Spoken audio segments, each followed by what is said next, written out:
আজ আমরা রান্না করব বাঙালি স্টাইল কচি পাঁঠার ঝোল। চলুন দেখে নিই এটি রান্না পদ্ধতি। প্রথমে কড়াইতে নুন হলুদ দিয়ে কেটে রাখা আলুগুলোকে সুন্দর করে ভেজে নেবেন লাল লাল করে।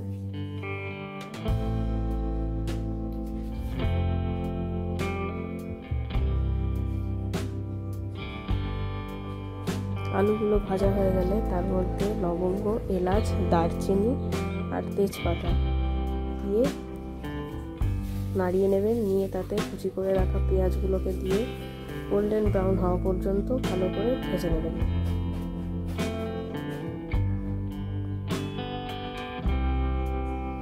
তারপর মাংসগুলোকে আস্তে আস্তে তেলের মধ্যে দিয়ে দেবেন। তেলের মধ্যে পেঁয়াজ আর মাংসটাকে ভালো করে ভাজবেন। সুন্দর করে বেশ সময় নিয়ে মাংসটাকে ভাজতে হবে।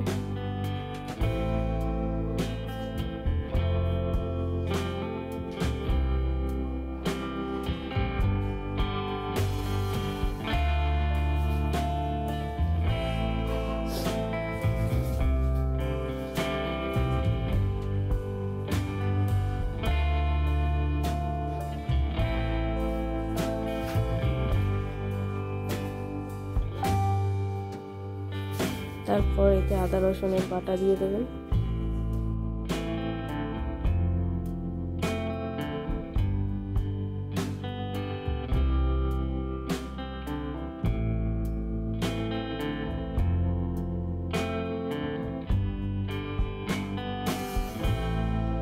তারপরে কুচিয়ে রাখা টমেটো আর পরিমাণ মতো নুন দেবেন, দিয়ে ভালো করে কষাতে থাকবেন।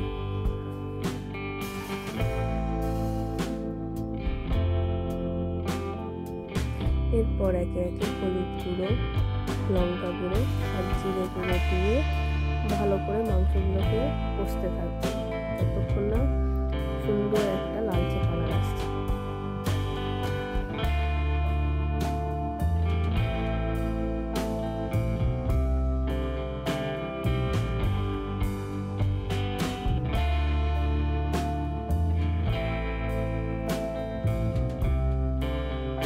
যখন টমেটোগুলো গলে গেছে, তেল ছাড়তে শুরু করেছে, তখন ভেজে রাখা আলুগুলোকে দিয়ে আবার বেশ কিছুক্ষণ ভালো করে কষিয়ে নেবেন।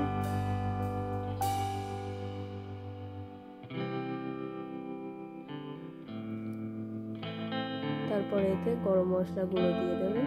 আপনারা পরে নামানোর আগেও দিতে পারেন, আমরা কষার সময়তেই দিয়ে দিই, আপনারা পরেও দিতে পারেন, অসুবিধা নেই।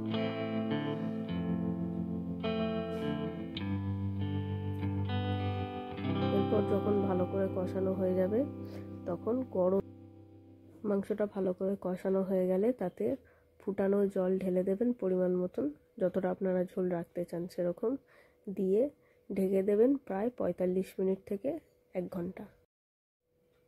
1 ঘন্টা পরে ঢাকাটা সরিয়ে দেখবেন মাংসগুলো সেদ্ধ হয়েছে কিনা, আলুগুলো সেদ্ধ হয়েছে কিনা।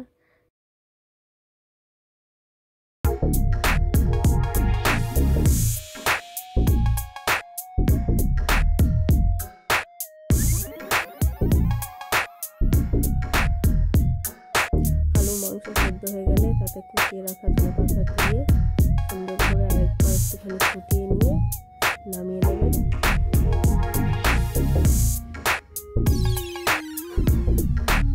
এরপর গরম গরম পরিবেশন করুন।